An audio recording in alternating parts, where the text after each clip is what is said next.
Hello, my dears, and welcome to my channel. Come in, sit down, and join me as we meet our deck. I am very happy and grateful that you are spending your time with me. Before we start, I want to mention that I now have a website, Cartomancy Catalog, where I have decks, books, free PDFs of guidebooks, and website links. So if you're so inclined to have a little bit of time, please check it out. And I will also have links in the description below. So let's meet our deck. So we are going to look at the Kawaii Tarot. And this one is created by Diana Lopez. And she is also the creator of the Spoopy Tarot. And apparently, during the time after she created the Kawaii Tarot and the Spoopy Tarot, she renamed herself Amy Naley. I do believe that is how you pronounce it. I'm sorry if I butchered it. And the deck is published by Sterling Ethos in 2018. And so it has the name on the side and then a little blurb on this side. Other than that, it doesn't have the sides that I look for stackability. When you go to stack your deck and you have to stack it this way instead of like a book, you're not going to be able to tell what deck it is. So there's that. And also, there is an issue with the packaging itself. But before I do that, I looked up the origin of Kawaii. And according to what I found out, the word kawaii has a long history. It dates back to and I am going to butcher this and I am very sorry. I don't mean any disrespect, but I'm terrible in pronouncing words. It dates back to the Heian period, 794 to 1185, the Golden Age of Japan. It is said to have originated from the archaic word Kawaii, which describes a face flushed red from embarrassment or guilt. And as the pronunciation of Kyohei became Kawaii, I'm really sorry, its meaning changed too. Kawaii became a different word altogether, standing for a plethora of things: embarrassing, pitiable, vulnerable, small, cute, and lovable.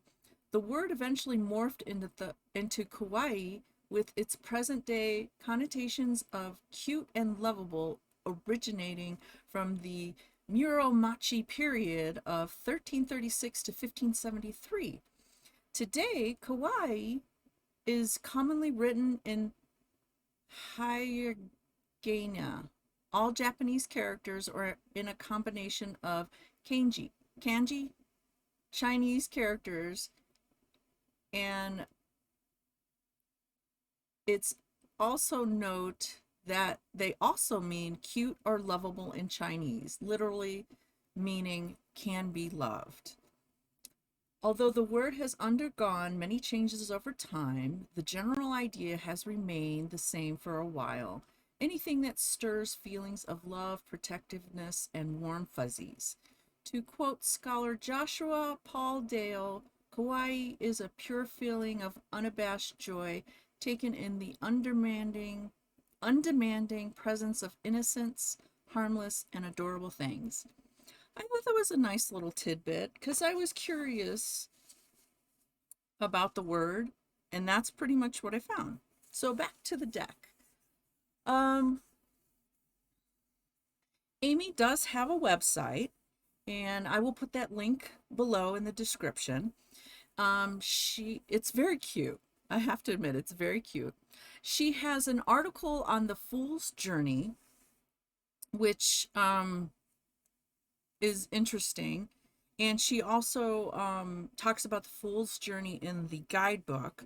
But also, she has the Kawaii Tarot Card Meanings page with reversal meanings, which you can also find in the guidebook, because she does sell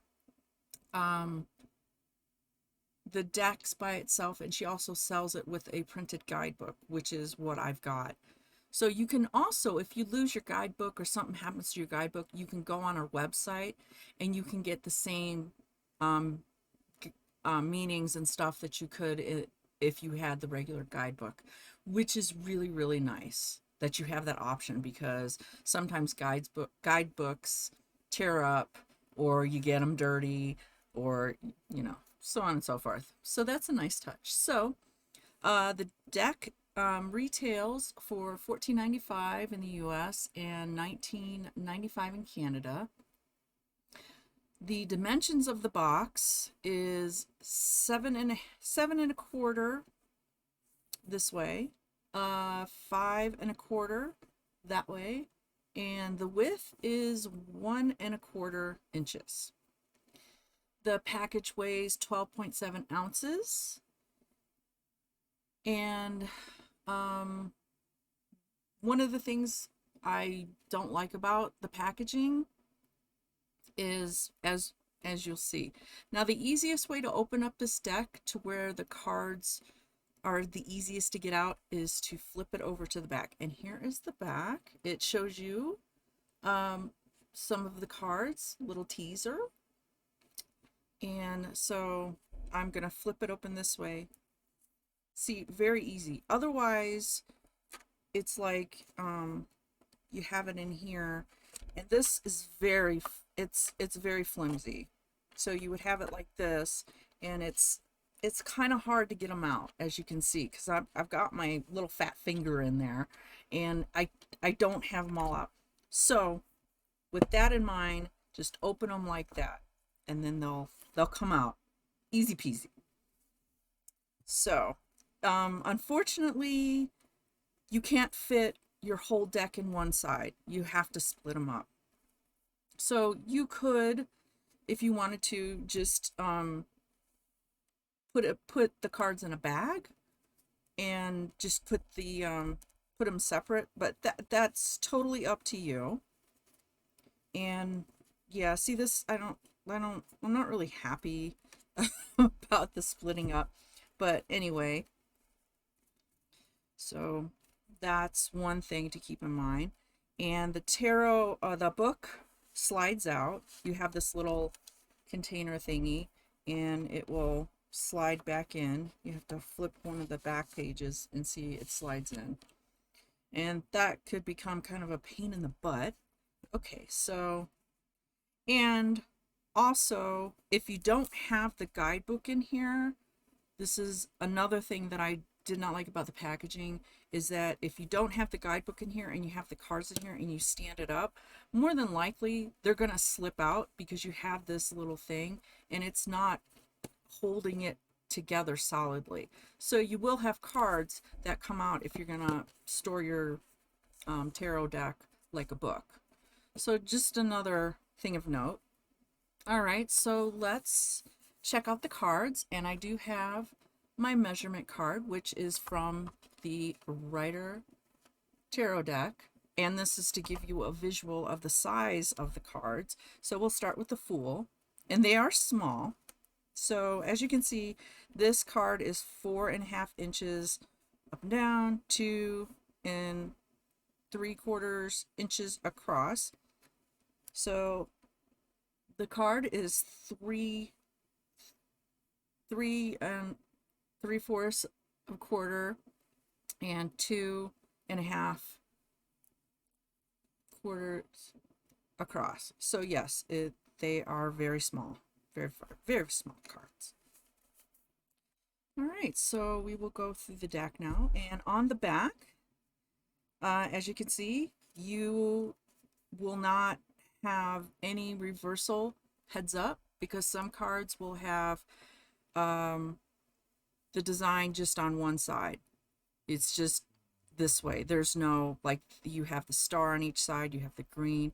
So when you're doing these cards, you're not going to know when a reversal pops up on you. And there are 78 cards in this deck. It does follow the traditional tarot with major and minor arcana, but it is also known as a pip deck.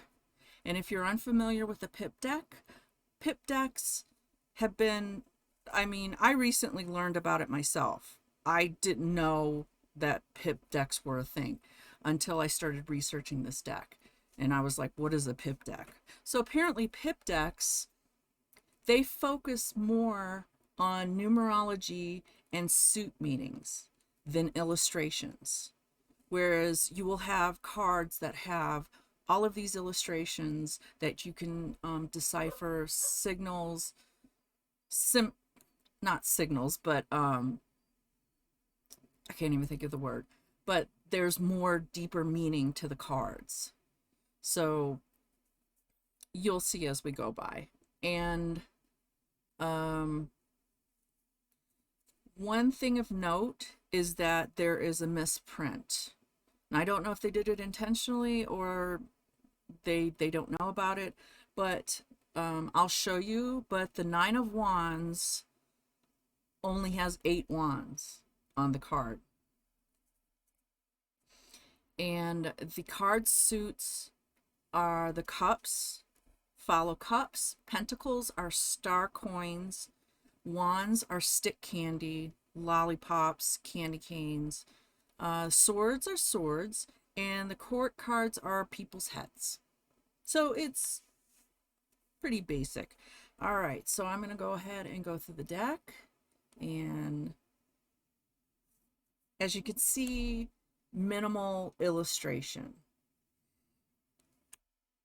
And some of the illustrations you might have difficult with, but the name of the card is there.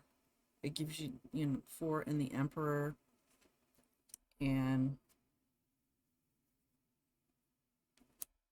you can kind of figure, it's kind of self-explanatory when you're going through the deck.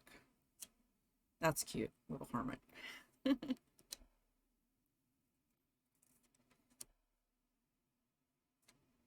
And the Hangman I had to actually look up. I was like, that's interesting. So I'm thinking that she is doing like Hang 10 kind of thing. Devil. Kind of looks like a battery, but yeah, it's a tower. And these are fun.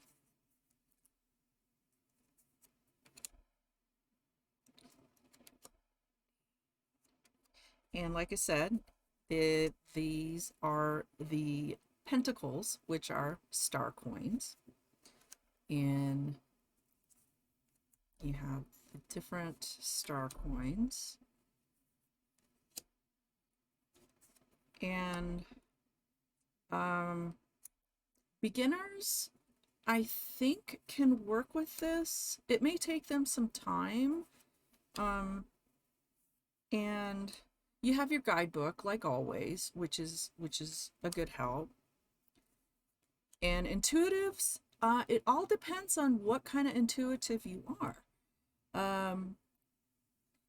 If you work well with the numerology and the suits, knowing what they are, and not needing so much illustration. If you need illustrations, you're going to struggle with this deck because it's very minimal. It really is. And these are the cups.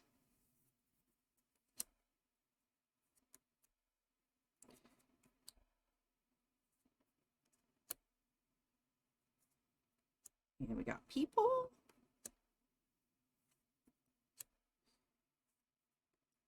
Yeah, the people are, if you didn't have this here, like you wouldn't, I mean, that could be a guy or a girl, you know. So it's, you know, some of the cup cards are kind of hard unless you had that there, which is very helpful. And now we have the wands, and these are basic um candies, which lollipops, suckers, candy canes.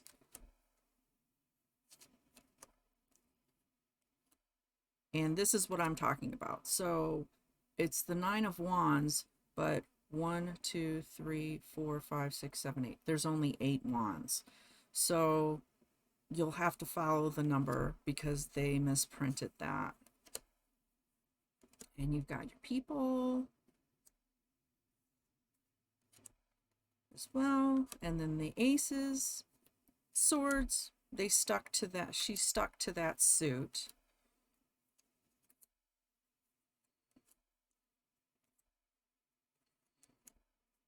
And I'm sure that anybody who works with this deck for, you know, gets the hang of it, I'm sure that they'll be able to. Oh, I misplaced the King of Pentacles, but here's the King of Pentacles. I thought I had them all together. Okay, so that is basically the deck.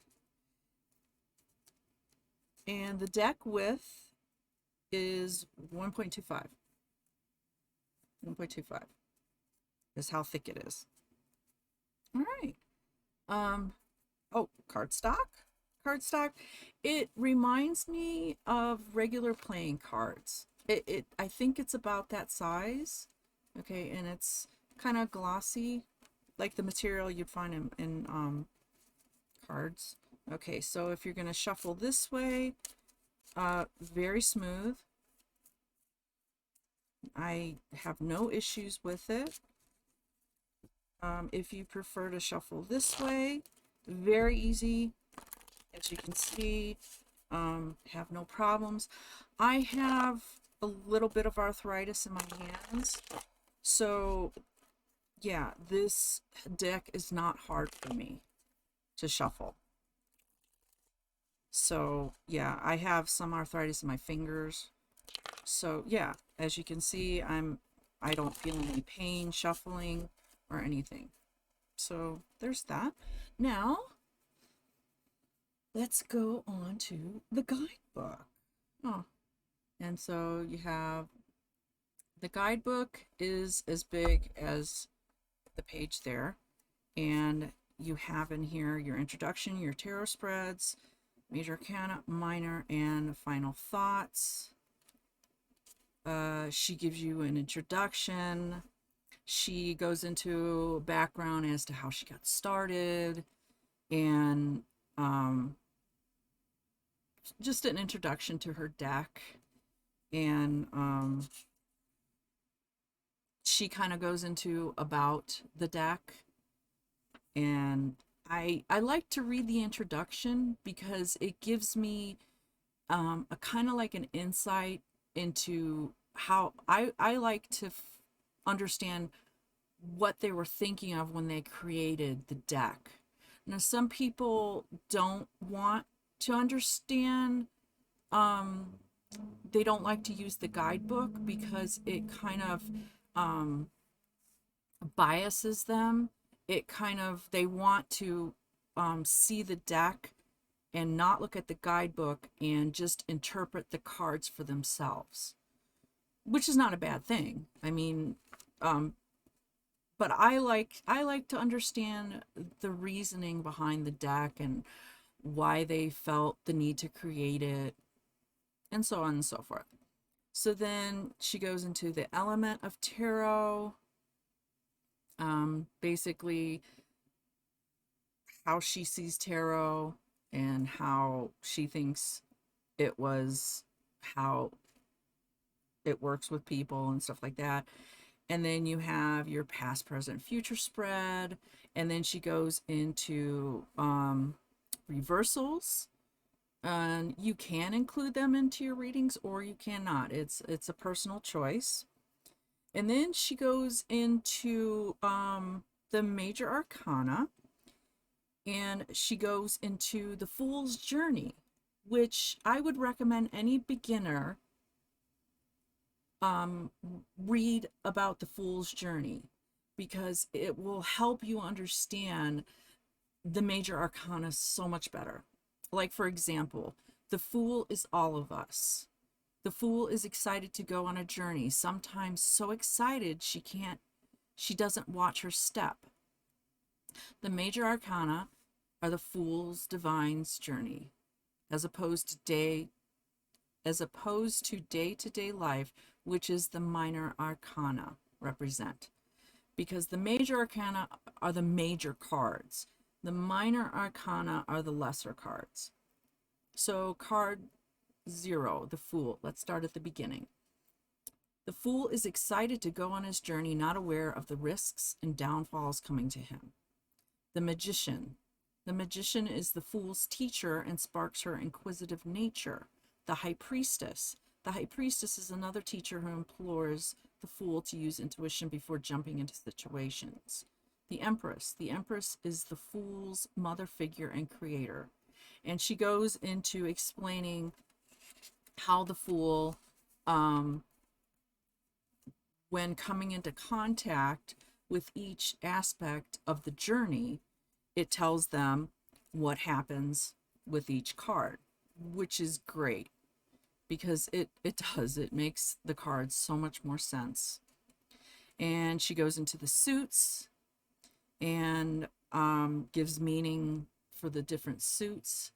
Numbers, she with pip decks, they focus on a lot of numerology, and she goes into that with the minor arcana.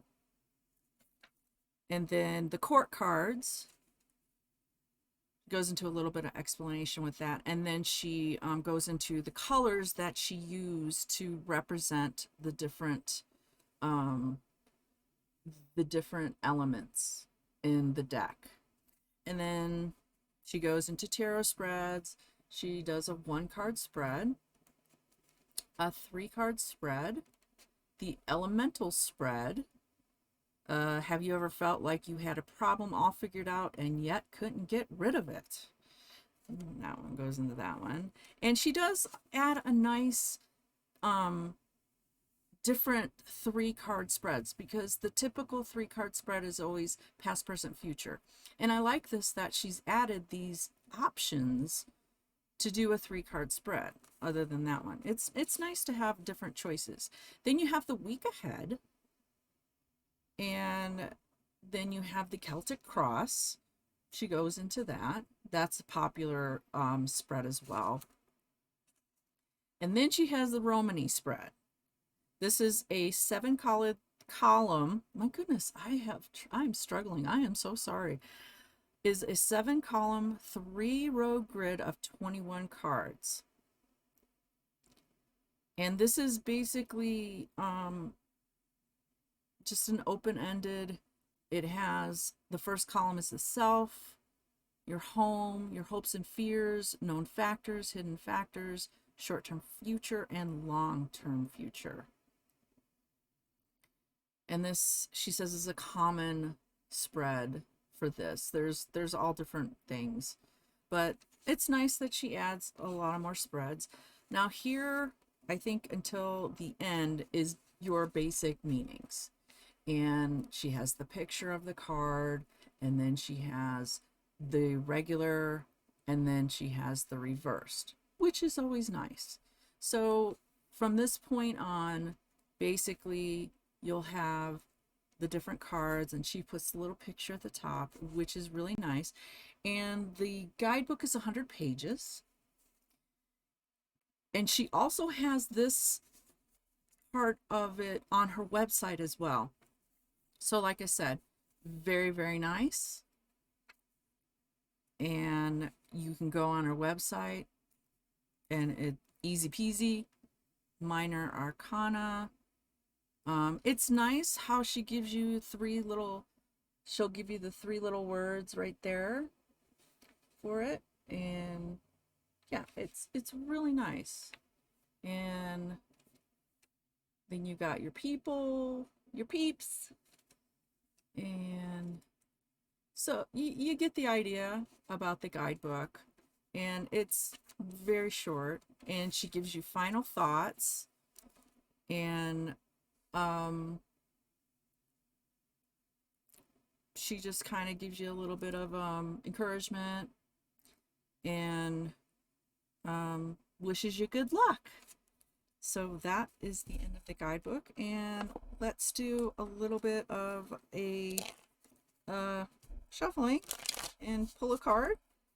Okay, let's see. Message. Oh, geez, we're not going to read that many cards. Okay. Strength. All right. Strength.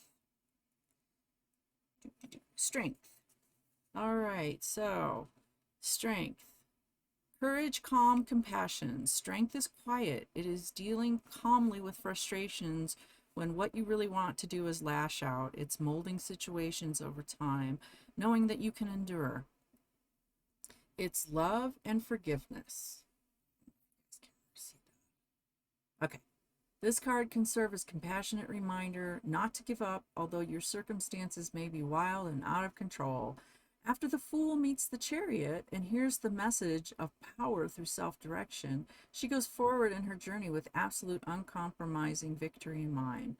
Eventually, the Fool grows tired of the fire in her belly. That's when the Fool finds strength. Pure, innocent, yet firmly grounded. Strength shows up the calmer side of power. While card 7 represents strength directed outward, strength is about the power of the inner spirit to influence and overcome anything. Represented by a tame lion, strength is about honoring and mastering animal nature through warmth and gentleness. Although fear may seem unruly and uncontrollable, that's really what makes it powerless. Receiving strength in a reading is your sign that even though you may feel your situation is unwieldy, you are the one in control. Whether you are trying to tame a situation or a force, remember to give more gentleness than you receive, or else you will never get anywhere new. I like this because she puts in the Fool's journey, which is nice.